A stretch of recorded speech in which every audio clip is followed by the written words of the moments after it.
એટલા માટે વધારે ખુશી થાય છે કે આપણા પરિવારની મા ઉમિયાના દરબારમાં આપણા મહિલા સંગઠનની દરેક મહિલાઓને કદાચ મારા થકી એમના જીવનમાં કંઈક નાનું પરિવર્તન આપી શકીશ. દરેકના ઘરમાં દીકરીઓ તો હશે જ, અને આપ પણ દીકરી છો, તો દરેક ઉંમરના લગતા અલગ અલગ પ્રશ્નો હોય છે. ઘડપણના અલગ પ્રશ્નો છે, મિડલ એજના અલગ પ્રશ્નો છે, યુવાનીના અલગ પ્રશ્નો છે, અને જે નાની બાળકીઓ મોટી થઈ રહી છે એમના અલગ પ્રશ્નો છે. તો આ બધા પ્રશ્નોના કોમન જે હોય છે ને કે બીમારીના સોલ્યુશન્સ આપણા ઘરમાં અને આપણા પાસે જ છે, એ હું આજે તમને આપીને જઈશ. બીજી વસ્તુ કે હું કપ ગર્લ ઓફ ઇન્ડિયા તરીકે ઓળખાઉં છું. કપ ગર્લ એટલે મેન્સ્ટ્રુઅલ કપ. મેન્સ્ટ્રુઅલ કપ વિશે કેટલા લોકોને ખબર છે? Very nice. અચ્છા, આપમાંથી વાપરે છે કેટલા લોકો? જો કેટલા બધા હાથ ઉપર થયા. વેરી નાઇસ, થેન્ક યુ જેટલા લોકોએ હાથ ઉપર કર્યો. આજે તમે જોયું ને કે ખાલી ગણ્યા ગાંઠે 4-5 લોકો જે કપ વાપરે છે. આ તમને સેનિટરી પેડ વિશે ખબર છે? એ કેટલા લોકો વાપરે છે? ના ના, બધા નથી વાપરતા. જોજો, આખા ભારત દેશની જેટલી પણ વસ્તી છે કે જેની અંદર મેન્સ્ટ્રુએટિંગ વુમન્સ છે એના ખાલી 36% મહિલાઓ સેનિટરી પેડ વાપરે છે. માત્ર 36% મહિલાઓ. અને તમને જાણીને નવાઈ લાગશે કે જે મેન્સ્ટ્રુઅલ કપ છે એ મેન્સ્ટ્રુઅલ કપનું સંશોધન જે સેનિટરી પેડ છે એના કરતા પહેલા થયું હતું 1936માં, રાઈટ? પણ આપણે હજી સુધી આના વિશે અજાણ છીએ, અને જો જાણીએ છીએ તો આ વસ્તુને વાપરવાની કોશિશ નથી કરતા. પ્રોબ્લેમ શું છે ખબર છે? આપણે એના એક્સપર્ટને ક્યારે નહીં પૂછીએ. માં દુખ્યું અને પછી બાજુવાળા બેન અથવા તો આપણી બહેનપણી આવીને કે મેં આવું કર્યું તો મને મટી ગયું, એટલે પછી એ પણ કરે. 4-5 એવા નુસ્ખા કરે કે મારું તો મટતું જ નથી. પછી ડોક્ટર પાસે જાય, અને ડોક્ટર પાસે જાય ત્યાં સુધીમાં એ 10% વાળો રોગ હતો એ 100%માં પરિવર્તિત થઈ ગયો હોય. તો આજે તમે ગાંઠ ભરી લેજો કે જે તે પ્રશ્ન હોય એના જે એક્સપર્ટ છે એને જ એ પૂછવો, અને એ જ કે એ જ માનવું. તો જ્યારે તમે મેન્સ્ટ્રુઅલ કપની વાત કરી રહ્યા છીએ કે મેન્સ્ટ્રુઅલ સાયકલની અંદર થતી તકલીફોની વાત કરી રહ્યા છીએ, તો એના સોલ્યુશન માત્ર ને માત્ર ગાયનેકોલોજિસ્ટ જ આપી શકે. તો મેં તમને કહ્યું બહુ સરસ છે. મારી બાજુમાં બેન છે અથવા તો કોઈ દીકરી છે, એને પૂછ્યું તો કે અરે બહુ તકલીફ થાય છે, ના ફાવે. તો એ એનો અનુભવ છે. આપણે આટલી મહિલાઓની શરીરની રચના બધાની અલગ અલગ ખરી, માનસિક રચના અલગ અલગ ખરી, સરાઉન્ડિંગ અલગ અલગ, અપબ્રિંગિંગ અલગ અલગ, તો આપણા અનુભવો પણ અલગ અલગ હશે. તો આપણે બીજાનો અનુભવ સાંભળી અને નહીં વાપરવાનું, એના કરતા આપણે પણ જાતે અનુભવ કરીએ. કોઈ પણ વસ્તુનો અનુભવ કરતા પહેલા એની મૂળ વસ્તુઓ જાણી લેવી, એની રીત જાણી લેવી, એનાથી થતા ફાયદા જાણી લેવા, એનાથી થતા નુકસાન જાણી લેવા. એ વાપરીશું તો આપણને શું ફાયદા થશે જાણ્યા પછી જ્યારે એ વાપરવાનું શરૂ કરીશું, અને જ્યારે એને ડિસ્ટ્રોય કરવું છે અથવા એને ફેંકવું છે તો ફેંકવાની પદ્ધતિ પણ શીખી લેવી. સેનિટરી પેડ અત્યારે 36% મહિલાઓ વાપરે છે, છતાંય સેનિટરી પેડને ફેંકવા કેવી રીતે ને ક્યાં એ હજી સુધી કોઈને ખબર નથી. ગમે ત્યાં ડૂચા વાળીને નાખી દેશે, કૂતરા એ લઈ આવે, આપણા ઘર આગળ પડ્યું હોય, આંગણામાં બાળક રમતું હોય, આપણા ઘરના પુરુષો બહાર નીકળતા હોય અને લોહી ભરેલું સેનિટરી પેડ ફાટેલી હાલતમાં આપણા ઘર આગળ પડ્યું હોય, ત્યારે જે બીમારીઓ થાય છે એનું સોલ્યુશન કોણ લાવશે? બીજી વસ્તુ, હોસ્ટેલમાં રહેતી દીકરીઓ અથવા પીજીમાં રહેતી દીકરીઓ અથવા તો કોઈ બીજાના ઘરે આવી હોય મહેમાન અને એને શરમ આવતી હોય ડસ્ટબિનમાં નાખવાની અથવા આળસ આવતી હોય તો એ એને ફ્લશ કરી દે છે ટોયલેટમાં, અને એના લીધે ગટર ઉભરાય છે. રૂપરેખા બાંધી રહી છું કે કેમ સેનિટરી પેડની હું કપગર્લ કેમ છું, હું સેનિટરી પેડનું ઓપ્શન જ કોઈ નથી આપતી કેમ, એ હવે હું બતાવીશ. તો જે સેનિટરી પેડ આપણે ફેંકીએ છીએ, સરસ, કારણ કે ઇઝી ટુ યુઝ છે, કોઈ ઝંઝટ નહીં, અને એની શીખવાની કે જરૂર જ નથી, એટલે વાપર્યું ને ફેંકી દીધું, ઇઝી વસ્તુ. પણ એ 500 થી 800 વર્ષ સુધી ડિગ્રેડ નથી થતા. તો આપણે વિચારો કે રોજ જે આપણે ખાલી આટલી જ મહિલાઓ આ જ પ્રિમાઇસીસમાં કચરો નાખ કરીએ તો એક મહિનામાં કેટલા સેનિટરી પેડ ભેગા થશે, અને એ 500 થી 800 વર્ષ સુધી ડિસ્ટ્રોય તો નથી થવાના. તો પછી આપણે ક્યારેક તો કરીશું ને કે હવે એનું સોલ્યુશન લાવીએ, આનું કંઈક તો કરીએ, તો આ વાપરવાના બંધ કરવા પડશે. હવે આનાથી બીજી કઈ બીમારીઓ થાય છે હું તમને કહી દઉં. જેમ કે આ સેનિટરી પેડ છે, તો તમે અત્યારે સારા કંપનીના સેનિટરી પેડ્સ લાવશો તો એની અંદર ફ્રેગ્રન્સ આવે છે, સુગંધિત દ્રવ્યો નાખેલા હોય છે. હવે જ્યારે પણ આપણે આપણા પર્સનલ પાર્ટ આગળ, એટલે કે આપણા જેનાઇટલ પાર્ટ આગળ કે આપણા યોનિ માર્ગ આગળ કોઈ પણ વસ્તુ કે જેની અંદર સુગંધિત દ્રવ્ય હોય, જેમ કે કોઈ ક્રીમ લગાવી, કોઈ સુગંધ વાળું તેલ લગાવ્યું, કોઈ સાબુ લગાવ્યું. આપણે નહાવા તો જતા જ હોઈશું અને ત્યારે સાબુથી એ પાર્ટ ધોઈએ છીએ. એ તદ્દન ખોટી રીત છે. ત્યાં માત્ર પાણીનો ઉપયોગ થાય. તો એ જગ્યા પર જ્યારે આપણે સેનિટરી પેડ પહેરીએ છીએ અથવા તો આપણી પેન્ટીઝ ધોઈએ છીએ, જે ડિટર્જન્ટમાં, જે સાબુમાં, એમાં પણ ફ્રેગ્રન્સ છે અને એને જો બરાબર ધોવામાં નથી આવતો ને એની અંદરથી પણ ફ્રેગ્રન્સ આવે છે ને એ ત્યાં પહેરવામાં આવે તો એનાથી આપણને ઇન્ફેક્શન થાય છે. હવે ઇન્ફેક્શન શું છે?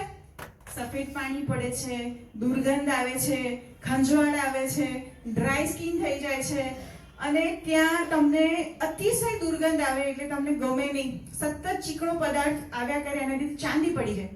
આને લ્યુકોરિયા કહેવાય, સફેદ પાણી પડવું. બીજું આવે છે એની અંદર સફેદ અને ક્રીમ કલરના દહીંના ફોદા જેવા ગઠ્ઠા બહાર આવે. એને શું કહેવાય? યીસ્ટ ઇન્ફેક્શન કહેવાય. તો આ બધા ઇન્ફેક્શન એટલા ખતરનાક હોય છે કે આપણને એવું લાગે કે આ નોર્મલ છે અને ઘણી દીકરીઓને એવું થાય કે 1, 2, 3 એકબીજાને પૂછે દીકરીઓને, એને પણ એવું થતું હોય, તેને એવું લાગે કે આ માસિક ધર્મમાં થતી નોર્મલ વસ્તુ છે, આ બીમારી નથી. અને જો એવું થાય એટલે ડોક્ટર પાસે ના જાય. એની શેના લીધે થાય છે તો અમને ખબર જ ના હોય. કદાચ આપમાંથી અમુક લોકો આ વસ્તુ જાણતા હોય પણ મોટે ભાગે કોઈ જાણતું નથી કે આ શેના લીધે થાય. તો એ શેના લીધે થાય એના 8 પહેલા મુદ્દા કહી દઈશ. એમાંનો એક મુદ્દો છે સેનેટરી પેડ. સેનેટરી પેડનો 4 કલાકથી વધારે ઉપયોગ, જેમ કે મેં અત્યારે સેનેટરી પેડ પહેર્યો અને 4 કલાક પછી પણ હું એને પહેરી રાખું છું તો એનાથી ઇન્ફેક્શન થશે. કેમ? શરીરની બહાર આવતું લોહી જ્યારે વાતાવરણના સંપર્કમાં આવે છે ત્યારે એની અંદર બેક્ટેરિયા ઉત્પન્ન થાય છે અને એ બેક્ટેરિયા જ્યારે ત્યાં ઉત્પન્ન થાય છે અને આપણે યુનિમાર્ટમાં પ્રવેશ કરે છે ત્યારે ત્યાં આવા ઇન્ફેક્શન્સ કરે છે અને એ ઇન્ફેક્શન જે તે પ્રકારનું ઇન્ફેક્શન થાય અને એ 2, 3, 5 દિવસ કે 8 દિવસ, 10 દિવસ પણ રહેતું હોય છે ને ઘણા લોકોને 15 દિવસ રહેતું હોય છે. કેટલું ક્રોનિક છે એની ઉપર એ હોય છે. જ્યારે તમે ડોક્ટર પાસે જાઓ છો ત્યારે ડોક્ટર તમને એના માટે કોઈ મલમ આપશે અથવા તો દવા આપશે. એનાથી એ મટી જશે અને પાછું ફરીથી ચાલુ થઈ જશે. એટલે એનાથી લોકો એટલા ત્રાસી જાય કે હવે આનો નિવેડો શું? એટલે નિવેડો આજે હું તમને આપી દઈશ અને એ મારા જે 7 મુદ્દા છે તમે યાદ રાખશો તો તમને ક્યારેય ઇન્ફેક્શન નહીં થાય. અને આ જાણકારી તમારી પાસે હશે તો તમે તમારી દીકરી, ભાભી, બહેનપણીઓ બધાને આ વસ્તુ કહી શકશો અને મોટા ભાગની સ્ત્રીઓ જે આનાથી સતત પીડાય છે એમાંથી એને મુક્તિ મળશે. તો આ સેનેટરી પેડ જો તમે વાપરો છો તો 3 થી 4 કલાકમાં એને બદલી કાઢવા. બને ત્યાં સુધી એવા સેનેટરી પેડ વાપરવા જેની અંદર સુગંધિત દ્રવ્યો ન હોય અને મારું માનો તો સેનેટરી પેડ વાપરવા જ નહીં. એની જગ્યાએ તમે કપડું વાપરશો ને તો ચાલશે, કોટનનું કપડું. પણ કોટનનું કપડું પણ જો તમે ધોવો છો તો એને જો તમે સુગંધિત દ્રવ્યથી ધોયું છે એટલે કે સાબુ કે ડિટર્જન્ટથી તો એને 7-8 પાણીથી તારવી દો, તડકામાં સૂકવો અને પછી વાપરો. કપડું કેમ સારું? કારણ કે જો કપડું તમે વાપરો છો તો તમારે ઈચ્છો કે ના ઈચ્છો 3 થી 4 કલાકમાં ધોવું જ પડશે. તમે એને પહેરી જ નહીં શકો. એટલા માટે તમને ઇન્ફેક્શન નહીં કરે.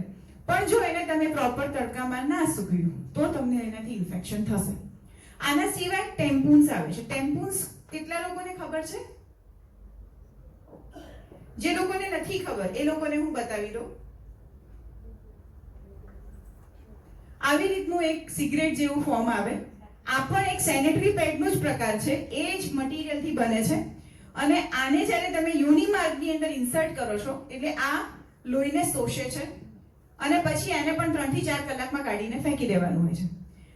આ પણ યોગ્ય નથી વાપરવા માટે કારણ કે આને પણ જો તમે પહેરો છો એટલું કમ્ફર્ટેબલ હોય તમે ભૂલી જાઓ કે આ પહેર્યું છે ને દોરી જો તૂટી ગઈ અને ભૂલી ગયા તો આ અંદર સડી શકે છે કારણ કે તમને યાદ ના રહે. અને જો મેનોપોઝમાં હોય અને એ વ્યક્તિ 2-3 મહિને પીરિયડ્સમાં આવે ને ત્યાં સુધી આ અંદર રહી ગયું તો આ સડી જાય છે અને એની સર્જરી કરીને કાઢવું પડે. એટલે અને પાછું તમે સ્વિમિંગ તો ના જ કરી શકો. આમાં આગળથી કે પાછળથી ક્યાંયથી પણ લિક્વિડ આવે એટલે આ શોષી લે. એટલે આ યોગ્ય નથી અને પાછું આમાં પણ 500 થી 800 વર્ષ ડિગ્રેડ થવા માટે. એટલે સેનેટરી પેડ, ટેમ્પૂન્સ, પછી કપડું તમને ખબર પડી. રીયુઝેબલ સેનેટરી પેડ્સ આવે છે એને ઠંડા પાણીમાં ધોવાના હોય છે. અગેન એ જ વસ્તુ છે કે લોહી વાતાવરણના સંપર્કમાં આવે એટલે બેક્ટેરિયલ ઇન્ફેક્શન થાય અને એ ના થાય એના માટે આપણે એવી પ્રોડક્ટ વાપરવી જોઈએ જે આપણા શરીરની અંદર પહેરવાની હોય, વજાઇનલ ટ્રેકની અંદર પહેરવાની હોય. હવે પ્રશ્ન એ આવે છે કે જ્યારે તમે વજાઇનલ ટ્રેકની અંદર કોઈ પણ વસ્તુ ઇન્સર્ટ કરો છો તો જ્યારે હું તમને અહીંયાથી કપ બતાવું તો કોઈ બી એવું જ કહેશે આ પ્લાસ્ટિકનો કપ છે અને પ્લાસ્ટિક આપણા શરીર માટે નુકસાન કરતા છે માટે આને અંદર ઇન્સર્ટ ના કરે. આ પહેલું જ તમારું એક નોર્મલ જે થિંકિંગ હોય એ આવે. એકચ્યુઅલી આ મેડિકલ ગ્રેડ લિક્વિડ સિલિકોન છે, આ પ્લાસ્ટિક નથી, બરાબર? એટલે આ રબર છે. હવે આ રબર પણ કયું રબર છે કે જ્યારે આપણે ડોક્ટર સર્જરી કરીને આપણા બોડીની અંદર જે ઓર્ગન્સ ઇમ્પ્લાન્ટ કરે છે એ મટીરિયલ છે અને સર્ટિફાઈડ મટીરિયલ છે. આના સાઇડ ઇફેક્ટ્સ ના થાય, કોઈ સાઇડ ઇફેક્ટ્સ ના થાય, કારણ કે આ 1937 થી ઇન્વેન્ટ થયેલું છે અને બહુ બધી મહિલાઓ આ પહેરે છે. પરંતુ બહુ બધી મહિલાઓમાં પણ અત્યારે માત્ર 8% મહિલાઓ આને પહેરે છે, કારણ કે જાગૃતિનો અભાવ છે. હવે જો તમે મેન્સ્ટ્રુઅલ કપ પહેરો છો તો આ બધી પ્રોડક્ટથી અલગ કેવી રીતે છે? તો મેન્સ્ટ્રુઅલ કપ બ્લડને કલેક્ટ કરે છે, શોષતું નથી. એટલે આની અંદર લોહી ભરાય, એને આપણે બહાર કાઢવાનું, ખાલી કરવાનું, સાદા પાણીથી ધોઈને પાછું પહેરી લેવાનું, એકદમ સિમ્પલ. હવે આ વસ્તુ પહેરવાની કેવી રીતે હું તમને બતાવું છું, પણ આના ફાયદા કહું. આ એક કપ 10 વર્ષ ચાલે છે. તો જ્યારે તમે આ કપ ખરીદો છો, માર્કેટમાં અત્યારે બધી જગ્યાએ મળે છે. જ્યારે મેં ઇનિશિયેટિવ અભિયાન સ્ટાર્ટ કર્યું આજથી 3 વર્ષ પહેલા, ત્યારે કોઈ પણ મેડિકલ સ્ટોરમાં આ કપ્સ અવેલેબલ નહોતા અને આપણે અભિયાન ચાલુ કર્યાના માત્ર 6 મહિનાની અંદર મોસ્ટલી બધા જ મેડિકલ સ્ટોરમાં કપ અવેલેબલ થયા. આપણે એટલું પોપ્યુલર કર્યું છે અને આપણે જે રીતે સેમિનાર્સ લેવાના સ્ટાર્ટ કર્યા એવી જ રીતે ઘણી બધી સંસ્થાઓ આગળ આવી અને એ લોકો પણ આજે મેન્સ્ટ્રુઅલ કપની જાગૃતિ અભિયાન કરે છે. અત્યાર સુધીમાં આપણે 2.5 લાખ મહિલાઓને આ કપ વિશેનું નોલેજ આપ્યું છે અને 90,000 મહિલાઓ એટલે કે દીકરીઓ આ મેન્સ્ટ્રુઅલ કપ વાપરતી થઈ છે અને સક્સેસફુલી વાપરે છે. અને અત્યારે તમે કોઈ પણ વ્યક્તિને પૂછશો તો એવું કહેશે કે લગ્ન થઈ ગયા હોય એ જ વ્યક્તિ આ વાપરી શકે. આ અગેન બીજું મિથ. એકચ્યુઅલી આની કોને જરૂર છે? તો આપણી નાની દીકરીઓને કે જે સ્કૂલમાં જાય છે. કેમ? કારણ કે એ બચ્ચાઓને તો રમવું છે, એમને સ્પોર્ટ્સ એક્ટિવિટી કરવી છે, એમને સ્વિમિંગ કરવું છે, વરસાદમાં પલળવું છે, ડ્રેસ વ્યવસ્થિત પહેર્યો કે નહીં એનું ભાન પણ ના હોય, એમને એ પણ ના ખબર હોય કે લોહી ક્યાંથી આવે, એનો ડાઘ પડી જાય તો એમને શરમ આવે. એમને તમે એમ કહો કે તું પીરિયડ્સમાં છે, 3 કલાક 4 કલાક આ બદલવું પડશે, ત્યાં અડે, પગમાં ચાંદા પડે તો એમને ગમે નહીં. એટલા નાના બાળકોને આની જરૂર છે. કેમ કે આ પહેરશે અને જો એ સવારથી સાંજ સુધી આને કાઢશે પણ નહીં ને, સ્કૂલમાંથી આવશે ત્યાં સુધી, તો એ લોકોનો ફ્લો એટલો બધો નથી હોતો કે આ આખો કપ ભરાઈ અને ઉભરાઈ જાય. અને તો પણ જો કંઈ પણ થાય છે તમને પગમાં ક્યાંય ચાંદા નહીં પડે, એ લોકોનું કપડાં ખરાબ નહીં થાય, એ લોકોને ખબર પણ નહીં પડે કે મારા પીરિયડ્સ ચાલે છે, એ લોકો પાણીમાં પલળી શકશે, સ્વિમિંગ કરી શકશે. ખાલી ફરક એટલો છે કે એ લોકોને શીખવાડવું પડશે કે આ કેવી રીતે પહેરવાનું, આ પહેરવાથી શું થાય. અને બીજી એક વસ્તુ એ હોય છે મમ્મીઓના મગજમાં કે આનાથી વર્જિનિટી બ્રેક થઈ જશે. તો વર્જિનિટી શું છે? તો વર્જિનિટીનું હાઇમન સાથે કોઈ લેવા દેવા નથી. આપણા યુનિમાર્કની આગળ એક નાનકડું પડદા જેવું હોય છે, એ હાઇમન છે. એ પડદા જેવી જે ભાગ છે એની અંદર અલગ અલગ રચના હોય છે. એક રિંગ જેવી રચના હોય, એની અંદર જાળી જેવી રચના હોય. ઘણી દીકરીઓનું બાય બર્થ હાઇમન હોતું જ નથી. ઘણી દીકરીઓનું સાયકલિંગથી, કરાટેથી, નોર્મલ એક્ટિવિટી કરવાથી હાઇમન રપ્ચર થઈ જાય છે. ઘણા લોકોની ડિલિવરી થયા પછી પણ હાઇમન એમનું એમ હોય છે. હમણાં એક વર્જિનિટી ટેસ્ટ થયેલો એક પ્રોસ્ટિટ્યુટ પર રેડ લાઇટ એરિયામાં કે વર્જિન છે કે નહીં, તો એ એનો વર્જિનિટી ટેસ્ટ હતો ને એ પોઝિટિવ આવ્યો કે વર્જિન છે. તો હવે તમે મને કહો કે જે વ્યક્તિ પ્રોસ્ટિટ્યુટ છે, જે કેટલાય લોકો સાથે શારીરિક સંબંધ બનાવે છે, એ વર્જિન કેવી રીતે હોઈ શકે? એ કુમારી તો છે જ નહીં, છતાંય એનો પોઝિટિવ કેમ આવ્યો? એનું હાઇમન ત્યાં હતું. તો એ વસ્તુ સાબિત કરે છે કે હાઇમનનું મેન્સ્ટ્રુઅલ કપ પહેરવા સાથે કોઈ સંબંધ નથી. અને જો એવું છે કે મેન્સ્ટ્રુઅલ કપ પહેરવાથી હાઇમન રપ્ચર થાય છે તો ચિંતા કરવાની જરૂર જ નથી, કારણ કે એ દીકરીનું હાઇમન તો સ્પોર્ટ્સ એક્ટિવિટી પણ રપ્ચર થઈ જશે. પણ એનાથી વધારે શું છે કે જો એ આ કપ પહેરશે તો એને લોંગ ટર્મમાં કોઈ બીમારી નહીં થાય. કેવી બીમારી? જેમ કે મેં તમને પહેલા કહ્યું લ્યુકોરિયા કે યીસ્ટ ઇન્ફેક્શન થાય છે અથવા કોઈ પણ પ્રકારના ઇન્ફેક્શન થાય છે, અને જો એ સતત થયા કરે છે અને વર્ષો સુધી કન્ટિન્યુઅસલી થયા કરે છે, એનો કોઈ ઈલાજ કરવામાં નથી આવતો, તો એનાથી દીકરી કોમામાં જઈ શકે છે. તમે અશક્તિ તો તમે પોતે પણ ફીલ કરી જશે કે જ્યારે તમને સફેદ પાણી પડે ત્યારે શરીર ધોવાઈ રહ્યું છે, પગ દુખે છે, શરીરમાં ચક્કર આવવા, અશક્તિ લાગવી.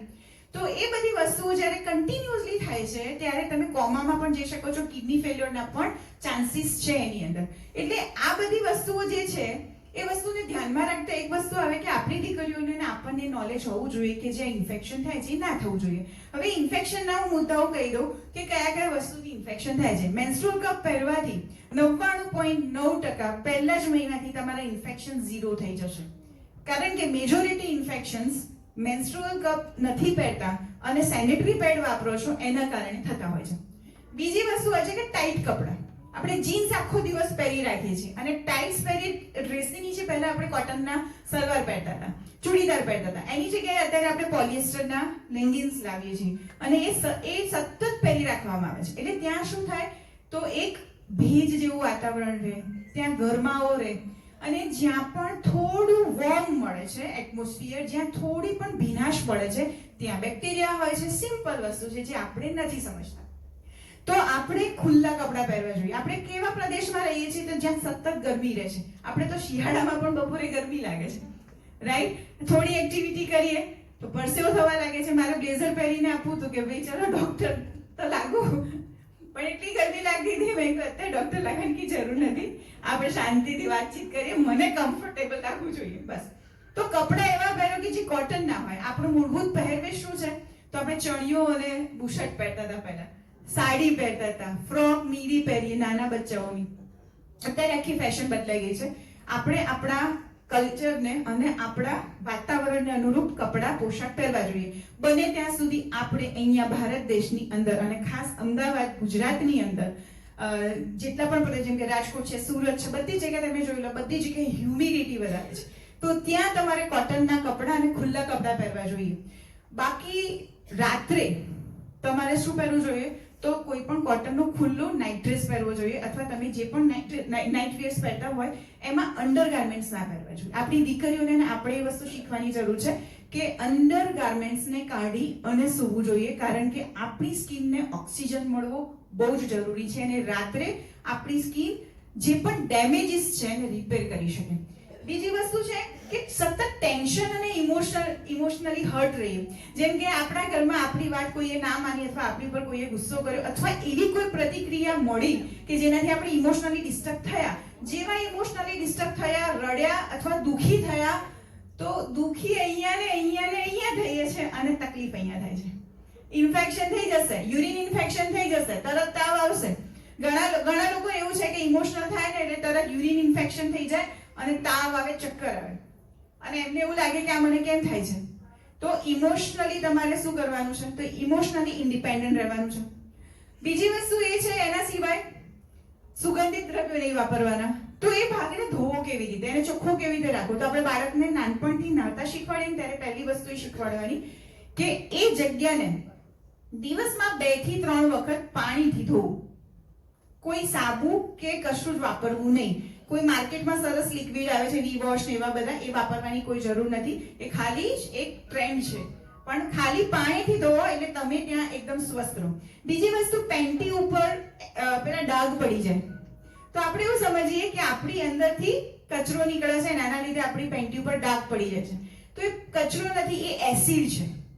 તો આપણા ભગવાને આપણી બોડી એવી બનાવી છે કે આપણે એને બહારથી ક્લીન કરવાની જરૂર જ નથી.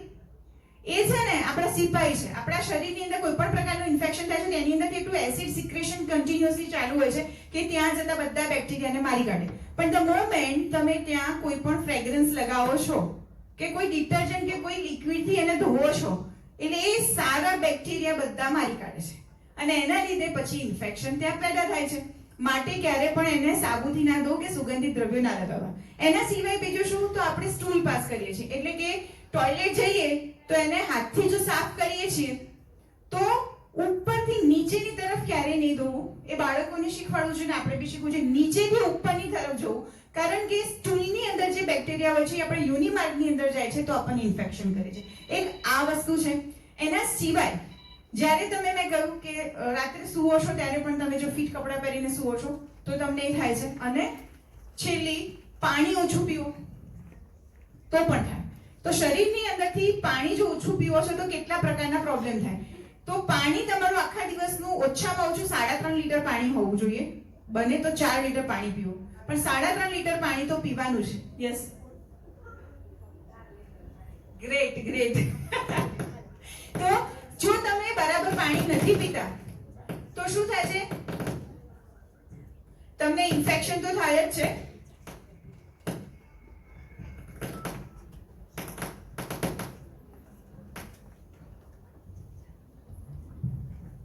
તો તમને તમને ઇન્ફેક્શન તો થાય છે, એના સિવાય જે તમને B12 ડેફિશિયન્સી થાય છે કે બીજી વિટામિન મિનરલ્સની ડેફિશિયન્સી થાય છે, એ એના લીધે થાય કારણ કે આપણા બોડીમાંથી ટોક્સિન્સ રિમૂવ નથી થતા, એટલે આપણી બોડી જે આપણે વિટામિન્સ મિનરલ્સ આપણી બોડીમાં લઈએ છીએ એને શોષી નથી શકતું અને આપણા બ્લડની અંદર મેળવી નથી શકતું.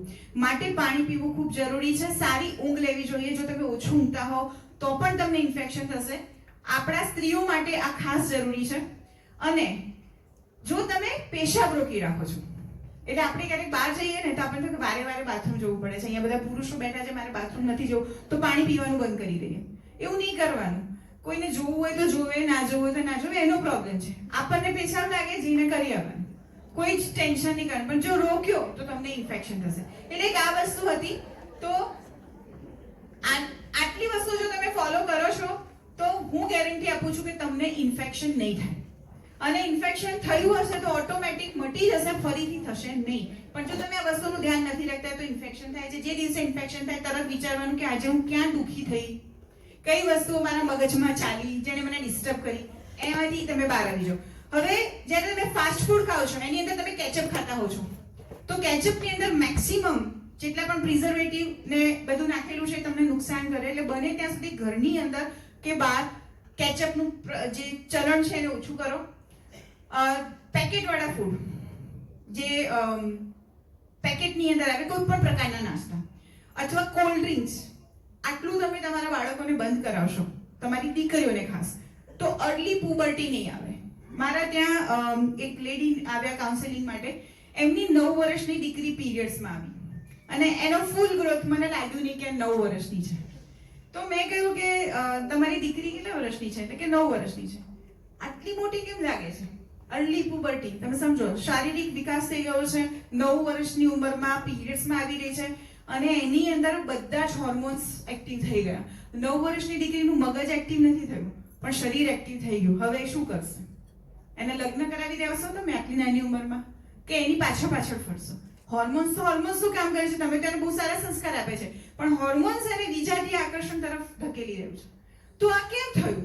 તો આ એટલા માટે થયું કારણ કે આપણે જે અત્યારે જે યુગમાં જીવી રહ્યા છીએ એ યુગની અંદર તમે શું કરી શકશો, કઈ જગ્યાએ તમે એને મોબાઈલથી દૂર નહીં કરી શકો, તમે આ વાઈફાઈના જે પણ સાઈડ ઇફેક્ટ્સ છે એનાથી દૂર નહીં કરી શકો, પણ તમે એની સાઈડ ઇફેક્ટ્સમાંથી દૂર કરવા માટે 2 વસ્તુ કરી શકશો. સૌથી પહેલી કોલ્ડ ડ્રિંક બંધ કરાવજો, શુગર ઇન્ટેક ઓછો કરાવજો. એટલે કોલ્ડ ડ્રિંક્સ બંધ કરાવો અને પેકેટ વાળી ફૂડ નહીં ખાવાનું. તળેલું ખાવું છે, ઘરે તળીને સરસ બનાવીને આપો, બહારનું તળેલું ના ખવડાવશો, પેકેટ વાળી કોઈ જ વસ્તુ ના ખવડાવશો. બને ત્યાં સુધી મેયોનીઝ ને એવું બધું બી નહીં લાવવાનું. અમે ઘરે સેન્ડવિચ બનાવી પણ બહારથી બધા સોસીસ લઈ આવે, બ્રેડ બહારથી લઈ આવે, બધું ઘરે બનાવો. એના સિવાય તમે કલર વાળી વસ્તુ ના બનાવશો. જેટલી પણ વસ્તુની અંદર અલગ પ્રકારના કેમિકલ્સ તમે યુઝ કરશો એને ટાળો. પ્લાસ્ટિકની બોટલમાં પાણી નહીં આપવાનું. બહારથી ખરીદીને પણ પ્લાસ્ટિકની બોટલ નહીં લેવાની. કારણ એ છે કે જેમ કે અહીંયા તમે પ્લાસ્ટિકની બોટલમાં આપણે પાણી પીએ છીએ તો એ અત્યારે રૂમ ટેમ્પરેચર ઉપર છે, પણ જ્યારે એનું મેન્યુફેક્ચરિંગ થઈને અહીંયા સુધી આવી ત્યાં સુધી એના ગોડાઉન અને ટ્રક તમે જોજો તડકામાં હોય છે. જ્યારે પ્લાસ્ટિકની બોટલ તડકામાં રહે છે ત્યારે એની અંદર માઇક્રોપ્લાસ્ટિક્સ કેટલા બધા ભળે છે અને એ જ્યારે આપણા શરીરમાં જાય છે એ અર્લી પુબર્ટી કરે છે. એટલે પ્લાસ્ટિકના વાસણમાં ખાવું, પ્લાસ્ટિકના કપ, એટલે તમે બાર કપ ચા કે કોફી પીવા જાઓ તો જે જગ્યાએ તમને કુલ્લડમાં કે કાચના કપમાં કે કાચના ગ્લાસમાં ટી ના આપે અને પેપર કપમાં ટી આપે ત્યાં નહીં પીવાની, નહીં તો ત્યાં તમે કેન્સરને સામેથી નિમંત્રણ આપો છો. એટલે આ બધી વસ્તુનું તમે ધ્યાન રાખશો તો અર્લી પુબર્ટીમાંથી બહાર આવશો અને બને ત્યાં સુધી મેન્સ્ટ્રુઅલ કપ વાપરવાના. આ કેવી રીતે વાપરવાનો એ હું તમને સમજાવી દઉં છું. એને કેવી રીતે ફોલ્ડ કરવાનો એ બતાવું છું. આના ડિટેલ વિડીયો મારા ચેનલ્સ ઉપર છે અને હું મેમને મોકલીશ, એ તમને ગ્રુપમાં મોકલી આપશે, તમે એને નજીકથી જોઈ શકશો. અને આ આખું વક્તવ્ય પણ મેં રેકોર્ડ કર્યું છે, યુટ્યુબ ચેનલ પર હું પોસ્ટ કરીશ, એ પણ આપ જોઈ શકશો. આ જે કપ છે એને જ્યારે તમે ફોલ્ડ કરવાની રીત બતાવું છું. તો અહીંયાથી પ્રેસ ફોલ્ડ કરો છો, જે આ ફોલ્ડ છે એ સૌથી સારામાં સારો ફોલ્ડ છે. અલગ અલગ પ્રકારના ફોલ્ડ હોય છે પણ આ ફોલ્ડ પરફેક્ટ છે. હા, અહીંયાથી તમે આ રીતે તમે ફોલ્ડ કરશો, નીચેથી તમે આમ પકડશો તો આનું ડાયામીટર નાનું થઈ ગયું, તો આને કહેવાય પ્રેસ ફોલ્ડ. પછી આને વર્જાઇનલ ટ્રેક યોની માર્ગની અંદર આવી રીતે ઇન્સર્ટ કરવાનું છે. આ ઇન્સર્ટ થઈ જાય એ ઓટોમેટિક ખુલી જશે અને નીચેથી તમે એને પકડશો, અંગૂઠો અને પહેલી આંગળીથી એને પકડવાનું અને અંદર ધકેલવાનું. પછી આ દાંડી આખી અંદર જતી રહે એવી રીતે એને ધક્કો મારવાનો. દાંડી છેક સુધી કેટલું ઉપર ધકેલી શકો છો એટલો ધક્કો મારવાનો, અને આ થઈ ગયો, પહેરાઈ ગયું, ફિનિશ. બસ. હવે તમે દોડો, ભાગો, ઊંઘો, યોગા કરો, સ્વિમિંગ કરો, કશું પણ કરો, બહાર નહીં આવે, અને જેટલું પણ બ્લડ આવશે આની અંદર એકત્રિત થશે. હવે જ્યારે તમારે આને કાઢવો છે ત્યારે તમે કેવી રીતે કાઢશો? તો આંગળીથી અંદર આ જે સ્ટેમ છે એને ફીલ કરવાનું. આ સ્ટેમ તમને ના મળે તો ડરવાની જરૂર નથી, ક્યાંય ખોવાશે નહીં, કારણ કે આપણું યુરી માર્ગ એક પાઇપ જેવો છે, એમાં કોઈ જ દ્વાર નથી, એટલે આ કપ ક્યાંય જ ખોવાવાનો નથી, ત્યાંનો ત્યાં જ રહેશે. પણ થોડો ઊંચો ગયો છે, તમારી આંગળી નથી પહોંચાતી, તો શું કરવાનું? તો જ્યારે બાળકને જન્મ આપીએ છીએ અથવા આપણે ટોયલેટ જઈએ છીએ, આપણે કેવી રીતે પુશ કરીએ છીએ, ધક્કો મારીએ છીએ, એવી રીતે એને પુશ કરો. તો આ પુશ કર્યું એટલે નીચે આવશે. પછી આમ કરીને તમે દાંડી પકડી અને પછી ખેંચીને બહાર કાઢવાનું. હવે આ નાખતી વખતે અને બહાર કાઢતી વખતે એક ટેકનિક છે. જ્યારે પેશાબ જવું છે ને તમે રોકી રાખો, તમારે નથી જવું, પેશાબ આવી રહ્યો છે પણ તમારે એને રોકી રાખો. તમે મસલ્સને કેવી રીતે હોલ્ડ કરો? એની કેગલ્સ એક્સરસાઇઝ કહેવાય. એ દરેક સ્ત્રીએ કરવી જોઈએ, જેનાથી તમારા યોની માર્ગના મસલ્સ ટાઈટ થાય, અને તમારું જે યુરિન સેન્સેશન હોય છે કે જે અમુક ઉંમર પછી આપણને એવું થાય કે મને પેશાબ નીકળી જશે, એની એક્સરસાઇઝ છે. પેશાબ રોકી રાખવો, પછી ધીરેથી લૂઝ કરવું, પાછું રોકી રાખવું અને લૂઝ કરવું. આ કપ પેડકીને કાઢતી વખતે મસલ્સને હોલ્ડ કરવાના, પછી આને ખેંચવાનું, એટલે આ ઇઝીલી બહાર આવી જશે. પછી અહીંયા આવી જાય એના પછી એને આ રીતે દબાવવાનું, અને પછી સ્ટેજ આમ કરીને બહાર કાઢી લેવાનું. પછી એને ખાલી કરવાનું, ચાલુ નળના પાણીથી ધોઈ પાછું આમ કરીને પહેરી લેવાનું, એને ક્યાંય રેસ્ટ કરવા નહીં મૂકવાનું. આ આવી રીતે પહેરે. Thank you so much. હવે એક્ઝેક્ટલી આ કપ એટલું ઈઝી છે. પહેલા હું તમને કહું કેટલી વસ્તુઓનું ધ્યાન રાખવાનું. સૌથી પહેલા જ્યારે તમે કપ લો, સપોઝ અત્યારે મેં તમને કપ આપ્યો અને તમે અત્યારે પીરિયડ્સમાં નથી આવ્યા, તમે અઠવાડિયે કે 2 અઠવાડિયા પછી આ કપ પહેરવાના છો, છતાંય તમે એને આજે સ્ટરલાઇઝ કરી લો, તો સ્ટરલાઇઝ આખા મહિનામાં એક જ વખત કરવાનું. તો સ્ટરલાઇઝ કરવા માટે એક તપેલામાં ઉકળતું પાણી લેવાનું, એ પાણી ગેસ ઉપર મૂકવાનું, ઉકળવાનું. ઉકળવા લાગે એટલે આ કપ અંદર નાખવાનું, એને 3 થી 4 મિનિટ સુધી ઉકળવા દેવાનું. ગેસ બંધ કરી દેવાનો, હાથને સાદું પાણીથી ધોયેલા હોવા જોઈએ, નખ સાફ હોવા જોઈએ. પછી આને પકડવાનું, સાદું ચાલુ જે નળનું પાણી હોય ને, રનિંગ ટેપ વોટર, એની અંદર એને ધોઈ કાઢવાનું, અને પછી લૂછવાનું નહીં કે સુકાવવા માટે ક્યાંય મૂકવાનું નહીં. સીધું આ કોથળી આવે ને કપડાની, એની અંદર મૂકી દેવાનું. આ થઈ ગયું તમારું સ્ટરલાઇઝ પ્રોસેસ. હવે જ્યારે પણ તમારે વાપરવું છે, એક દિવસ પછી કે એક અઠવાડિયા પછી કે એક મહિના પછી, આ જે સ્ટરલાઇઝ કર્યું એના પછી, તમે અત્યારે અહીંયા આવ્યા છો, પર્સમાં કપ લઈને આવ્યા, અને અત્યારે તમને એવું લાગ્યું કે તમારે પહેરવું છે, અત્યારે પીરિયડ્સમાં આવ્યા, તો વોશરૂમમાં જવાનું, હાથ ધોઈ કાઢવાના, પછી આ કપ લેવાનો, ચાલુ નળના પાણીમાં ધોઈ દેવાનો, પહેરી લેવાનો, ફિનિશ. હવે જેટલી વખત 5 દિવસ તમે પીરિયડ્સમાં છો અને તમે કપ કાઢ્યો, લોહી ઢોળ્યું, ધોયો, પાછો પહેરી લીધો, એમને ક્યાંય ગરમ પાણીમાં ઉકાળવાની જરૂર નથી, કોઈ લિક્વિડ કે સોપથી ધોવાની જરૂર નથી, માત્ર સાદું જે પાણી આવે નળનું ચોખ્ખું એનાથી ધોવાનું અને પહેરી લેવાનું. અને હવે જ્યારે તમારા 5 દિવસના સાયકલ પૂરી થઈ કે 7 દિવસની સાયકલ પૂરી થઈ, એના પછી એને ફરીથી સાદા પાણીથી ધોઈને મૂકી દીધો, અને હવે એને ઉકળતા પાણીમાં સ્ટરલાઇઝ કરીને મૂકી દો, ફિનિશ. આટલું ઈઝી છે. આ કપ તમે 10 વર્ષ સુધી વાપરી શકશો. હવે જો તમે 10 વર્ષ સુધી વાપર્યો, અથવા તો કંઈક એવું થયું અને હવે તમારે એને ફેંકી દેવો છે, અથવા તમે 2 વર્ષ વાપરીને તમે મેનોપોઝમાં આવી ગયા, હવે તમારે કપની જરૂર નથી, તો આ કપને સ્ટરલાઇઝ કરી અને તમારી કોઈ પણ બહેનપણી કે ઘરમાં કોઈ પણ બીજી સ્ત્રી હોય એને તમે વાપરવા આપી શકો છો. એનાથી શું થશે? તો આનો વેસ્ટેજ ઓછો થશે. બરાબર? એટલે આપણે પર્યાવરણ માટે પણ કાર્યરત થયા. પૈસા ઇમ્પોર્ટન્ટ નથી. તમે 10 કપ ખરીદી 100 કપ ખરીદી શકતા હશો, પણ પૈસા તમારાથી તમારા છે, પણ રિસોર્સિસ તમારા નથી. આ પ્રકૃતિના છે, એટલે આને આપણે બહુ સમજીને વાપરવા. હવે જો તૂટી ગયું અને તમારે એને ફેંકી દેવો છે, તો શું કરવાનું? તો આપણે પેલી છીણીમાં છીણીએ ને, દૂધી ને કાકડી ને બધું, એવી રીતે આને છીણી કાઢવાનું, માટીમાં દાટી દેવાનું, અને આ ફિનિશ. અથવા તો તમે સળગાવી શકો છો, પણ કેમ કે આ હીટ રેઝિસ્ટન્સ છે, એટલે તમે એને સળગવા મૂકશો તો ખાસો ટાઈમ લેશે સળગતા, પણ સળગશે ખરું, પણ બહુ ટાઈમ લેશે, અને પછી એકદમ રાખ થઈ જશે, એને તમે માટીમાં નાખી દો. તો આ મિનરલ્સનું બનેલું છે. ઓકે, તો આ પર્યાવરણને નુકસાન નથી કરતું. જો તમે આને બાળો છો તો એમાંથી જે ગેસીસ નીકળે છે એ પણ પર્યાવરણને નુકસાન નથી કરતા, આપણને લંગ્સ કેન્સર નહીં કરે. પણ જો તમે સેનેટરી પેડને બાળો છો તો એમાંથી નીકળતા ગેસીસ તમને કેન્સર કરે છે. એટલે આ બધી વસ્તુઓ છે, માટે મેન્સ્ટ્રુઅલ કપ વાપરવા બહુ જરૂરી છે.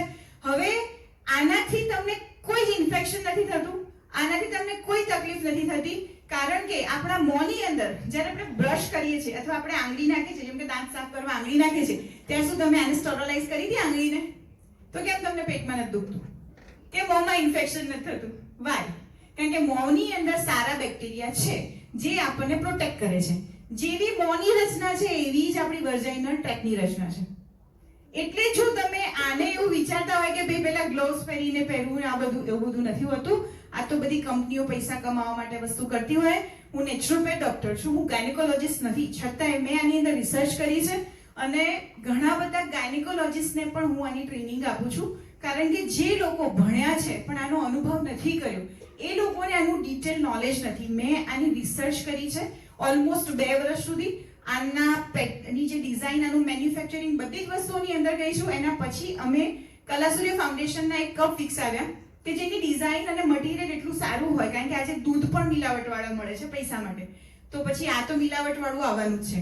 પણ જ્યારે હું તમને કહું કે મેન્સ્ટ્રુઅલ કપ વાપરવો જ જોઈએ અને તમે ક્યાંયથી પણ કોઈ પણ કપ લઈ આવ્યા કંપનીનો અને પહેલો અનુભવ તમારો ખરાબ રહ્યો, તો તમે એવું કહેશો કે કપ ના વપરાય. તો મારી આ મહેનત પાણીમાં ગઈ, કારણ કે હું સમાજ સેવા કરી રહી છું. અમદાવાદથી અહીંયા આવી છું, તમારી સાથે 1 કલાક સ્પેન્ડ કરીશ, પાછી અમદાવાદ જતી રહીશ, અને આટલી જર્ની કર્યા પછી જો હું તમારી અંદર રિઝલ્ટ ના આપી શકું તો મારો સમય વેડફાય છે, જસ્ટ બીકોઝ કે કોઈ બીજી કંપનીએ આ મિલાવટવાળી વસ્તુ તમને આપી છે.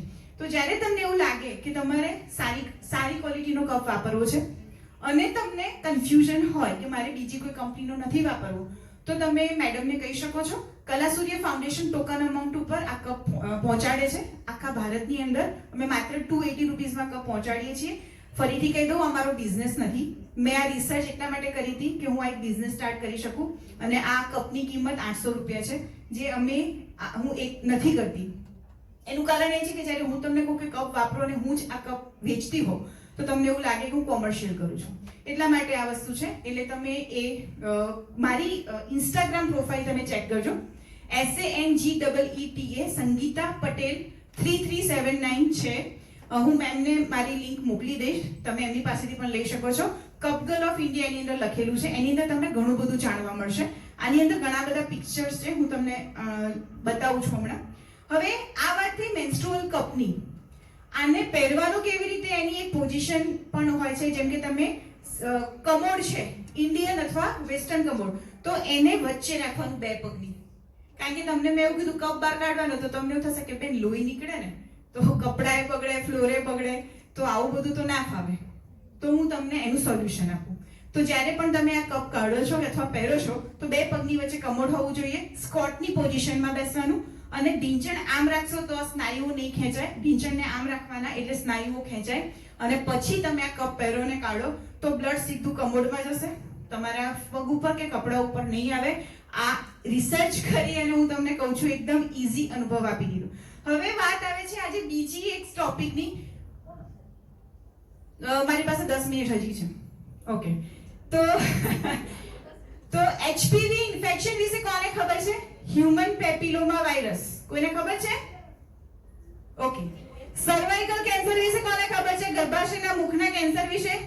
હા, જુઓ, ગર્ભાશયના મુખનું કેન્સર અથવા બીજા 5 અલગ અલગ પ્રકારના જે કેન્સર થાય છે, એ કેન્સર HPV ઇન્ફેક્શનના કારણે થાય છે. આપણને જેટલા પણ પ્રકારના કેન્સર વિશે ખબર છે, એમાંના માત્ર 2 કેન્સર એવા છે કે જે વાયરસના ઇન્ફેક્શનથી થાય છે. બાકીના બધા કેન્સર એની મેળે થાય છે. પણ એ હિપેટાઇટિસ બી ના તો તમને રસી મળી જાય છે, એટલે હવે એ લીવર કેન્સર નથી થતા. પણ હવે જે HPV ઇન્ફેક્શન છે એના વિશે હું તમને કહી દઉં. HPV ઇન્ફેક્શન જેને પણ થાય છે એને ખબર નથી પડતી કે મને HPV નું ઇન્ફેક્શન થયું. એ આપણા શરીરની અંદર 2 વર્ષ, 5 વર્ષ, 10 વર્ષ સુધી રહે. એના પછી ગમે ત્યારે બહાર આવે કે જે અવયવ ઉપર ચોંટ્યું હોય એનું કેન્સર થાય. તો એ કયા અવયવ ઉપર ચોંટે છે અને ત્યાં જ રહે છે, ક્યાંય ટ્રાવેલ નથી કરતું. એ લોહી દ્વારા નથી ફેલાતું, બરાબર? એ લાળ દ્વારા પણ નથી ફેલાતું. એ શેનાથી ફેલાય છે? તો સ્કિન ટુ સ્કિન કોન્ટેક્ટથી ફેલાય છે. ચામડીથી ચામડીનું જ્યારે ઘર્ષણ થાય છે ત્યારે એ ફેલાય છે. તો એ માત્ર ને માત્ર જ્યારે આપણે શારીરિક પ્રવૃત્તિ કરીએ છીએ, જ્યારે સંભોગની ક્રિયા કરીએ છીએ, ત્યારે સૌથી વધારે આપણે કોઈના કોન્ટેક્ટમાં આવીએ છીએ અને એ વખતે HPV ના વાયરસનું આપણી અંદર સંક્રમણ થાય છે. એના 200 થી વધારે વેરિયન્ટ છે. એના અમુક વેરિયન્ટ છે, 9 પ્રકારના વેરિયન્ટ છે, બહુ ડેન્જરસ છે. હવે જ્યારે તમારી અંદર એ વાયરસનું સંક્રમણ થઈ ગયું, પણ જો તમારી ઇમ્યુનિટી સિસ્ટમ સરસ છે ને, જો તમારી જીવનશૈલી સરસ છે, જો તમે બહારનું નથી ખાતા, તમે રેગ્યુલર એક્સરસાઇઝ કરો છો, જેમ કોવિડ થી તમે કેવી રીતે બચી શકો, તો એ સારી તમારી બોડીની અંદર જો તમારી રોગ પ્રતિકારક શક્તિ વધારે સારી છે તો એ જાતે એને વોશ આઉટ કરી દેશે. પણ જો તમે વોશ આઉટ નથી કરી શકતા અને તમારા ફેમિલીમાં કોઈને કેન્સરની હિસ્ટ્રી છે તો તમને એ કેન્સર થવાના ચાન્સીસ છે. હવે એ કેન્સર ના થાય એના માટે શું કરવું એ પણ હું તમને કહીશ. કયા કયા કેન્સર થાય છે? તો અહીંયા કાકડા હોય આપણે ટોન્સિલ્સ, ત્યાંનું એને ઓરોફેરિન્જલ કેન્સર કહેવાય. એક એ કેન્સર થાય છે, એક એનલ કેન્સર થાય છે, એટલે જ્યાંથી આપણે મળદ્વાર છે, જ્યાંથી મળ પસાર કરીએ છીએ ત્યાંનું કેન્સર થાય છે. એક યોનિ માર્ગનું કેન્સર થાય છે, એક યોનિ માર્ગના ઓપનિંગનું કેન્સર થાય છે, એક ગર્ભાશયના ઓપનિંગનું કેન્સર થાય છે. બરાબર. એના સિવાય વલ્વા એટલે હોઠ જેવો આકાર જે આપણા યોનિ માર્ગની બહાર છે એનું કેન્સર થાય છે. અને પુરુષોના જેનાઇટલ પાર્ટ એટલે કે એમના લિંગનું પણ એમને કેન્સર થાય છે. હવે આટલા કેન્સર થઈ શકે છે તો આપણને ખાલી એક જ ખબર છે કે સ્ત્રીને કેન્સર થાય, પુરુષને કેન્સર ના થાય, સર્વાઇકલ કેન્સર થાય ના. HPV નું ઇન્ફેક્શન પુરુષ અને સ્ત્રી બંનેને થાય છે, પણ મેજોરિટી કેસીસમાં સૌથી વધારે જે કેન્સર્સ અત્યારે નોટિસ થયા છે એ છે ગર્ભાશયના મુખના કેન્સર. પણ બીજા નથી થતા એવું નથી. માટે એ ના થાય એના માટે આપણા બાળકોને આપણે સંસ્કાર આપીએ કે જ્યાં સુધી તમે 18 વર્ષના નથી થતા ત્યાં સુધી શારીરિક રીતે કોઈની પણ સાથે સેક્સ્યુઅલી એક્ટિવ ના થાઓ. કારણ કે શારીરિક રીતે હજી તમે એટલા બધા મેચ્યોર નથી થયા, તમારા શરીરની અંદર એ રોગ પ્રતિકારક શક્તિ અને એ મેચ્યોરિટી નથી આવી કે તમે આવા ખતરનાક રોગ સામે લડી શકો. બીજી વસ્તુ કે એમની જીવનશૈલી એવી સરસ બનાવો કે એ લોકોની રોગ પ્રતિકારક શક્તિ વધે. એમને રસી અપાવી દો. 9 વર્ષથી 14 વર્ષના થાય ત્યાં સુધી દીકરો હોય કે દીકરી એમને રસી અપાવી દો. જો તમારી દીકરી છે તો એને 4 વેરિયન્ટ વાળી તમે વેક્સિન અપાવી શકો છો. એની અંદર 2 કંપની છે, ગાર્ડાસિલ કંપની છે અને એક સિમેન નામ છે, એ ઇન્ડિયન કંપની છે.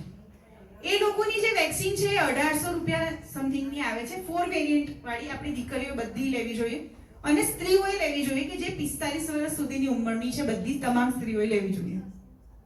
જો તમે 9 વર્ષથી 14 વર્ષની વચ્ચે વેક્સિન લો છો તો એના માત્ર 2 ડોઝ લેવાના છે. પણ જો તમે 14 વર્ષથી ઉપરના છો તો તમારે એના 3 ડોઝ લેવાના છે. પણ જો તમારો દીકરો હોય તો દીકરાને પણ તમે વેક્સિન અપાવી દેજો. કારણ કે પુરુષોના સૌથી વધારે મલ્ટિપલ પાર્ટનર્સ હોય છે. સ્ત્રીઓની સંતુલન આપણે જોવા જઈએ કે એમને કમ્પેરિઝન કરીએ તો પણ આજકાલની સ્ત્રીઓના પણ મલ્ટિપલ પાર્ટનર્સ છે. આપણા બાળકોને શીખવાડીએ કે બને ત્યાં સુધી માત્ર એક પાર્ટનર સાથે સેક્સ્યુઅલી એક્ટિવ થાઓ, મલ્ટિપલ પાર્ટનર સાથે એક્ટિવ ના થાઓ, નહીતર તમને HPV નું સંક્રમણ થશે. બીજી વસ્તુ એ છે કે છોકરાને જો તમે વેક્સિન અપાવો છો તો 9 વેરિયન્ટ વાળી વેક્સિન અપાવજો. ગાર્ડાસિલ કંપનીની જ આવે છે, એમાં હજી આપણી ઇન્ડિયન બ્રાન્ડે નથી બનાવી. અને એના 9 વેરિયન્ટ કવર થવા એનો મતલબ એ છે કે છોકરાઓની અંદર જે એમના ગુપ્તાંગનું કેન્સર થાય છે એનો ઓછો રેશિયો છે, પણ એ લોકો કેરિયર છે. સ્ત્રીઓને કેવી રીતે થાય છે? પુરુષને સંક્રમણ થયું અને એણે સ્ત્રીને આપ્યું અને સ્ત્રીને સંક્રમણ થયું એટલે એને કેન્સરમાં પરિવર્તિત થયું અને એના ડેથ રેશિયોઝ વધારે છે. પુરુષની અંદર સંક્રમણ થયું પણ એને એનું કેન્સરમાં પરિવર્તન બહુ ઓછું થાય છે, કારણ કે એમને કેન્સર માત્ર 2 જગ્યાએ થાય છે, 3 જગ્યાએ થાય છે. એક એનલ, એક પિનિયન અને એક ઓરોફેરિન્જલ. પુરુષનો લિંગ જો મોંમાં લે છે સ્ત્રી તો એને ઓરોફેરિન્જલ કેન્સર થવાના ચાન્સીસ છે 99%. પણ પુરુષ જો સ્ત્રીને લિંગ પર જો મોંથી કોઈ પણ પ્રતિક્રિયા કરે છે તો એને એ કેન્સર થવાના 10% ચાન્સીસ છે. પણ ચાન્સીસ તો છે. હવે જો એ 10%માં આપણો દીકરો આવ્યો તો શું? અને જો દીકરાઓ આ વેક્સિન લેશે તો શું થશે? તો દીકરીઓ સંક્રમિત થતી બચી જશે. કારણ કે દીકરાઓને તો સંક્રમણ થાય છે ને એ પહોંચાડે છે, પણ એ લોકોને એટલું બધું થતું નથી. બીજી વસ્તુ એવું છે કે હોમોસેક્સ્યુઅલ કોમ્યુનિટી વધી ગઈ છે. છોકરાઓ લગ્ન કરે છે, થાય છે ને, તો એ લોકોને એનલ કેન્સર થવાના ચાન્સીસ છે. આ બધી વસ્તુ એવી છે કે હજી પણ આપણે એના માટે ઓપનલી વાત કરવા ટેવાયેલા નથી. પણ હું કોલેજીસમાં પણ લેક્ચર્સ લઉં છું અને એમાં હું છોકરાઓ સાથે પણ પુરુષોના પણ લેક્ચર લઉં છું, કપલ્સના પણ લેક્ચર લઉં છું. એટલે મારા માટે આ વસ્તુ નોર્મલ છે. કદાચ હું તમારી સાથે અત્યારે ઓપનલી વાત ના કરી શકું, મને નથી ખબર કે તમે એને કેવી રીતે લઈ રહ્યા છો, પણ આ વસ્તુ તમે જો જાણતા હશો તો આજે જ તમારા દીકરાને દીકરીઓને વેક્સિન અપાવી દેજો. આ વેક્સિનની કોઈ જ સાઈડ ઇફેક્ટ્સ નથી. એટલે તમે જો વેક્સિન અપાવશો તો બાળકોને કોઈ જ પ્રોબ્લેમ નહીં થાય. ઉપરથી એમના ફ્યુચર માટે તમે કંઈક સારું એમને એક શું કહેવાય પ્રોટેક્શન આપી દીધું. તો આટલી વસ્તુઓ છે. હવે તમને કોઈ પણ પ્રકારનો ક્વેશ્ચન હોય તો તમે મને પૂછી શકો છો. અને બીજી એક વસ્તુ, બધાને ઓબેસિટીનો બહુ પ્રોબ્લેમ હોય છે કે વજન વધી જાય છે, કાબો પતલા છીએ, કા ફેસ ઉપર ડાઘ પડી જાય છે. પેલા કોઈ પણ પ્રકારના જે બાળક પ્રેગ્નન્સી પછી મોસ્ટલી બધાને થતા હોય છે, અથવા તો હેરિડિટીમાં હોય છે. તો એ અહીંયા મેલાઝમા કહેવાય, એ થતા હોય છે. મોસ્ટલી બટરફ્લાય, મને બી છે, બે સાઈડ પર દરેકને હોય છે. કોઈને ઓછા વધતા પ્રમાણમાં હોય છે. એની કોઈ બ્યુટી ટ્રીટમેન્ટ ના હોય, એટલે એની પાછળ પૈસા ખર્ચવા નહીં. માનસિક શાંતિ, સારી જીવનશૈલી, સારું ભોજન, સમતોલ આહાર, ધીરે ધીરે એ નીકળી જાય. તડકામાં જાઓ તો સનસ્ક્રીન લગાવવી પડે, અથવા તો એને ઢાંકેલું રાખવું પડે, નહીતર એના ડાઘા વધારે દેખાતા હોય છે. ઓબેસિટીનો પ્રશ્ન હોય ત્યારે આપણે કહીએ જીમ જોઈન કરવું કે યોગા કરવા. સૌથી મોટો પ્રશ્ન, ઢીંચણનો દુખાવો થયો, ડોક્ટરે કીધું છે સૌથી પહેલા વજન ઘટાડો. તો હવે ઢીંચણ દુખાય છે, ચાલવાની ના પડી, વજન કેવી રીતે ઓછું કરવું? તો સ્ત્રીઓ માટે એક વસ્તુ કહી દઉં કે સ્ત્રીઓને જો વજન ઓછું કરવું હોય તો સિમ્પલ અને સોબર વસ્તુ છે, એનું સાયન્ટિફિક અને મેડિકલ એપ્રોચ તમે શીખી લો. સ્ત્રીઓ કંઈ પણ કરશે, જીમ કરશે કે કંઈ પણ કરશે, એનું વજન જલ્દી નહીં ઉતરે. પણ જો પુરુષો કરશે તો એમનું વજન જલ્દી ઉતરી જશે. રાઈટ? તો આપણી શરીરની રચના એવી છે કે આપણે ફાસ્ટિંગ કરવું પડે. ફાસ્ટિંગ એટલે આપણા ધર્મની અંદર જ છે. કેટલા બધા ઉપવાસ આવે છે. એકાદશી કરો ને પૂનમ કરો ને આ કરો ને તે કરો ને નવરાત્રીમાં 9 દિવસ કરો, બધું જ કરવાનું, પણ ફરાળ નહીં કરવાનું. બરાબર? ફ્રૂટ ઉપર રહેવાનું, સૌથી વધારે પાણી પીવાનું, અને એ જે પાણી પીવો ને એ દિવસે માનસિક શાંતિ રાખવાની કે મારે કોઈ ટેન્શન નહીં લેવાનું, અને થોડું ઘણું ચાલવાનું, એવું બધું હેવી વર્ક નહીં કરવાનું, એટલે તમારું બોડી ડિટોક્સ થાય. બીજી વસ્તુ કે તમારે 1 મહિનાની અંદર એક અઠવાડિયામાં 1 દિવસ ઉપવાસનો રાખવાનું, નકોરડો ઉપવાસ કરવાનો. હવે નકોરડો ઉપવાસ કરવો હોય તો શું કરવાનું? નેચરોપેથમાં અમે પેશન્ટ્સના ઘણા બધા જે ઈલાજ કરીએ છીએ એની અંદર આ એક સિસ્ટમ હોય છે. મારે શનિવાર નકોરડો કરવો છે સપોઝ, તો મારે શુક્રવારે એક ટાણું કરવું પડે. શનિવારે 2 ટાઈમનું જમવાનું સ્કીપ કરી શકું. નકોરડો ના કરું તો પાણી ને ફ્રૂટ ઉપર કરું. અને રવિવારે પાછું મારે મગ ખાવાના 1 ટાઈમ, અને પછી સોમવારથી હું રેગ્યુલર ખાવાનું ખાઈ શકું. આવી રીતે તમે નકોરડો કરી શકો. પણ તમે ડાયરેક્ટ કરો તો એ તમને પ્રોબ્લેમ કરે. તો આવી રીતે તમે કરો. ફાસ્ટિંગ જ્યારે તમે કરો છો, તમને એવું લાગે કે તમે બહુ જ ઓવરવેટ છો, તો તમારા 1 મહિનાની અંદરનું શેડ્યુલ હોવું જોઈએ કે 1 અઠવાડિયું ડિટોક્સ પ્રોગ્રામ કરવાનો, 3 અઠવાડિયા કંઈ નહીં કરવાનું. તો ડિટોક્સ પ્રોગ્રામ કરો છો ત્યારે એવી રીતે હોય કે સિમ્પલ કે પહેલા દિવસે તમારે માત્ર મેલન્સ ખાવાના. મેલન્સ એટલે ખાલી જેમ કે અત્યારે હાલ તો એની સિઝન હતી, પણ હવે એની સિઝન જશે ત્યારે તમે શું કરી શકો છો? તો તમે એપલ ખાઈ શકો છો, અને પપૈયું મળશે 12 માસ, તો તમે પપૈયું ખાઈ શકો છો. આખો દિવસ આ ખાવાનું હોય. બીજા દિવસે તમારે કાર્બ્સ લેવાના હોય, પણ કયા? તો શક્કરિયું હોય ને, શક્કરિયામાં પોટેશિયમ હોય અને બહુ બધા ફાઈબર્સ હોય. એ તમારા શરીર માટે મેજિકલ વસ્તુ છે. તો એ દિવસે બાફેલું શક્કરિયું લીંબુ નીચોઈને ખાવાનું, અને એકાદું બટેકું ખાવાનું. પણ આ બધી વસ્તુ છાલ સાથે ખાવાની. જ્યારે તમે કોઈ પણ સલાડ કે કોઈ પણ વસ્તુ છાલ સાથે ખાવ છો, ફ્રૂટ ને બધું, તો તમારા બોડીની અંદર B12 ડેફિશિયન્સી નહીં થાય. B12 ડેફિશિયન્સી થવાના રીઝન્સમાં આપણને એવું કહેવામાં આવે છે કે જે લોકો માંસાહાર કરે છે એ લોકોને B12 ડેફિશિયન્સી નથી થતી, પણ શાકાહારીઓને થાય છે. તો હાથી માંસાહારી છે નથી, છતાં પણ એનામાં કેમ B12 ડેફિશિયન્સી નથી આવતી? કારણ કે એ લોકો ઝાડપાન ખાય છે અને રો ફૂડ ખાય છે અને ચાવીને ખાય છે. એટલે આપણે જ્યારે પણ સલાડ કે કંઈ પણ ખાઈએ છીએ તો બહારથી કંઈ પણ વસ્તુ લાવો, ઘરમાં અડધી ડોલ પાણી લેવાનું, એની અંદર બધું નાખવાનું, 2 ચમચી મીઠું નાખો અથવા બેકિંગ સોડા નાખો, અડધો કલાકથી પોણો કલાક પડ્યું રાખવાનું, બરાબર ઘસીને ધોઈ કાઢવાનું, પછી ચાલુ નળના પાણીમાં ધોઈ અને પછી ખાવાનું. તો એનાથી શું થશે, પેસ્ટિસાઇડ્સ કે એક્સ્ટ્રા કલર્સ કે કંઈ બી વસ્તુ છે તો નીકળી જશે. જો એપલ ખાવું છે છાલ સાથે, તો ગરમ ઉકળતું પાણી હોય એની અંદર એપલ નાખીને તરત કાઢી લેવાનું અને ઉપરની છાલને ઘસીને ધોઈ દેવાની, એટલે એની ઉપર કોઈ પણ પ્રકારની શાઇન અથવા મીણ વાળી કોટિંગ કરેલું છે તો એ નીકળી જશે. પછી તમે છાલ સાથે ખાઈ શકો છો. સો આ રીતે તમે કરી શકો છો.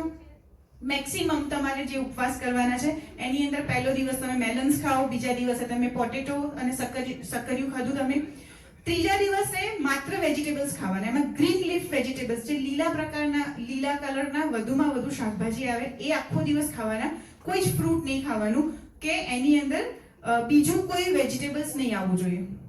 પછી આવે છે બધા ફ્રૂટ ખાવાના, પણ એની અંદર પપૈયું ના આવવું જોઈએ અને એપલ ના આવવું જોઈએ.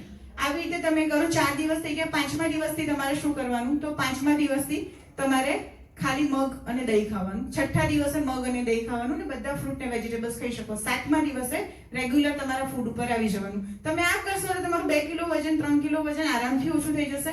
હવે આની સાથે તમારે એક્સરસાઇઝ કરવાની હોય. આમે તમને ટીપ આપી, પછી 3 અઠવાડિયા તમે કંઈ ના કરો, નોર્મલ તમે જે રીતે જીવો છો એ રીતે જીવો. આવું તમારા બોડીની અંદર વજન વધવા નહીં દે આ વસ્તુ. અને આનાથી શું થશે કે તમારા બોડીની અંદર જે ટોક્સિન્સ બધા જમા થઈ ગયા છે નીકળશે. તો એના લીધે કયા કયા રોગ જશે, તો વાનો રોગ નહીં થાય, માથાના દુખાવા નહીં થાય, તમારા બોડીની અંદર જે સ્ટોનના પ્રોબ્લેમ્સ અને નાની નાની પથરી થઈ જતી હોય છે એ નહીં થાય. આના સિવાય જે ઇમ્યુનિટી સિસ્ટમ જેની ડાઉન થાય છે એ નહીં થાય, પગના દુખાવા ઓછા થશે, ક્રેમ્પ ઓછા આવશે. હવે તમારે એક્સરસાઇઝમાં શું કરવું જોઈએ, તો જીમ કરવું જોઈએ કે યોગા કરવા જોઈએ? તો યોગા તો કરવા જ જોઈએ, પણ જીમિંગ પણ જરૂરી છે. પણ જીમમાં જઈને નહીં. જીમ કેમ જરૂરી છે, તો રેઝિસ્ટન્ટ એક્સરસાઇઝીસ જરૂરી છે. તમે આજે રોજે ચાલતા હશો તો પહેલા જ્યારે તમે ચાલશો એટલે તમારું વજન ઉતરશે. પછી તમે 1 અઠવાડિયું સતત ચાલશો, એના પછી તમારું વજન સ્ટબન થઈ જશે, પછી ઉતરશે જ નહીં. તો ગમે તેટલું ચાલશો તમારું વજન નહીં ઉતરે. કેમ? કારણ કે બોડી રેઝિસ્ટ નહીં કરતી. હવે તમારે શું કરવું પડશે, તો તમારી પર વજન લેવું પડશે. તો ઘરમાં સાદી પાણીની બોટલ ભરેલી હોય એવી 2 બોટલ ભરવાની, 1-1 લીટરની, 2 હાથમાં રાખવાની, પછી ચાલવાનું. સિમ્પલ. પહેલા 5 મિનિટ નોર્મલ ચાલો, 2 હાથમાં 2 બોટલ રાખો, ચાલો 10 મિનિટ, પછી બોટલ મૂકી દો, પછી 5 મિનિટ બીજું ચાલી લો. આ રીતે તમે કરશો તો તમારું વજન ઓછું થશે. બીજી વસ્તુ, યોગા કરશો એટલે બોડી વેટ લિફ્ટિંગ થશે, કારણ કે એની અંદર તમે અલગ અલગ આસનો કરી રહ્યા છો. ઘરની અંદર આપણે કામ કરીએ છીએ, ઘરના બધા જ કામ પોતું ઊભો બની બેસીને કરવાનું. એનાથી તમારા પગના સ્નાયુઓ મજબૂત થશે. સ્ક્વોટ્સની એક્સરસાઇઝ બધાએ કરવી જોઈએ, કારણ કે અત્યારે આપણે ક્યાંય પણ જે પબ્લિક ટોયલેટ્સ વાપરીએ છીએ, પબ્લિક ટોયલેટની અંદર સીટ ઉપર બેસ્યા વગર વોશરૂમ યુઝ કરવો જોઈએ. દરેક ઉંમરની વ્યક્તિએ, ઘરડા માણસે પણ અને આપણે પણ. કારણ કે જો તમે એની ઉપર ટોયલેટ સીટ ઉપર બેસીને વાપરશો તો તમને ઇન્ફેક્શન થશે. તો એ કેવી રીતે કરશો, જ્યારે તમારા પગની તાકાત હશે ત્યારે. તો સ્ક્વોટની પોઝિશન એટલે આપણે ચેરમાં બેસવાનું, ઊભા થવાનું જે કરીએ, પણ ચેર વગર કરવાનું. તો જે સ્ક્વોટ્સ છે એ આવી રીતે થાય. તમારા પગ તમે આમ કરો તો કંઈ ના થાય, પણ તમારે પાછળ જવું પડે. તો પગ અહીંયા જ રહે છે અને તમે પાછળ ગયા. પણ જો તમે આમ કરો છો તો આ મસલ્સ ડેવલપ નહીં થાય. તો એ કરવાનું. અને નોર્મલ સોફો ઉચકી અને વાળો છે ને કચરો, એવી રીતે બધું ઉચકીને આગું પાછું કરીને ઘર ચોખ્ખું કરવાનું, આવું બધું કરવાનું.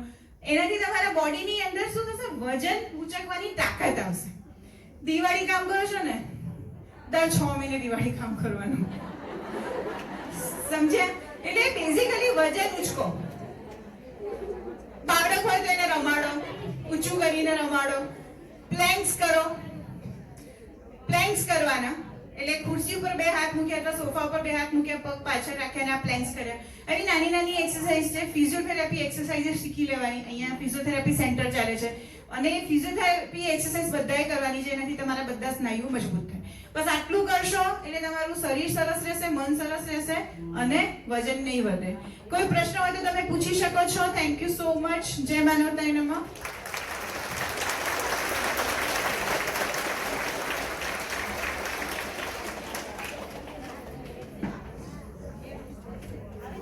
સંગીતા પટેલ 3379 અમારું ઇન્સ્ટાગ્રામ એકાઉન્ટ છે.